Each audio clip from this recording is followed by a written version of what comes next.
This day and time. What happened today, years ago? Rhetorical ambition. Let's move to 1976. Another June 26. And another kind of ambition entirely. Concrete and steel this time. The CN Tower in Toronto. Reaching for the sky, literally. Yeah. What was the driving force behind building something that massive? It was actually twofold. There was a very practical problem. Okay. Toronto's skyline was growing fast, lots of new skyscrapers, and they were actually blocking radio and TV signals for people in the city.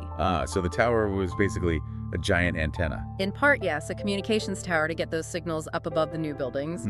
But it wasn't just practical. There's more to it. Oh, yeah. It was also about national pride. Canada wanting to make a statement, to show itself as a modern, capable, ambitious nation. It was symbolic. Building tall is a symbol of progress. We see that a lot. Definitely. So it served both needs, better TV reception and a giant national icon. And the engineering must have been incredible for the mid-70s.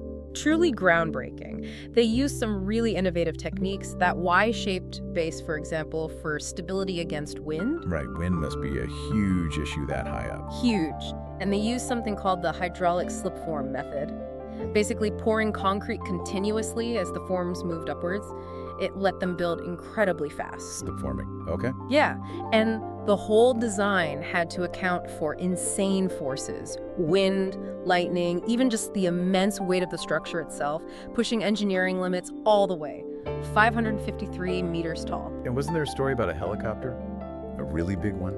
Yes, Olga. That's a great anecdote. Olga the helicopter? That was its name, yeah. It was a Sikorsky Sky Crane, brought in from the US, actually. They needed to lift the final pieces of the antenna into place. Way up at the top. Exactly. And Olga did it. It hoisted those massive sections up there. What could have taken months with a traditional crane, Olga finished in about 3.5 weeks. Wow. That's impressive. A symbol of ambition in itself, just getting it finished. But building something that huge, that visible, in the middle of a city, did people protest?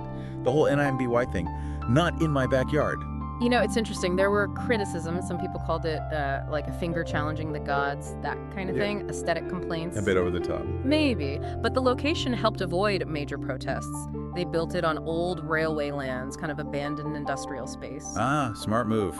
No one's backyard, really. Pretty much. And by the time it opened, June 26, 1976, the excitement was massive. Huge crowds, people queuing for blocks just to go up. It became a source of pride very quickly. And it's been successful ever since. Hugely. Still draws, like 2 million visitors a year? It paid for itself in only 15 years, which is incredible for a project that size. And it held the record for the world's tallest freestanding structure for ages, right? It did. For over 30 years, it's still an undeniable icon for Toronto, for Canada.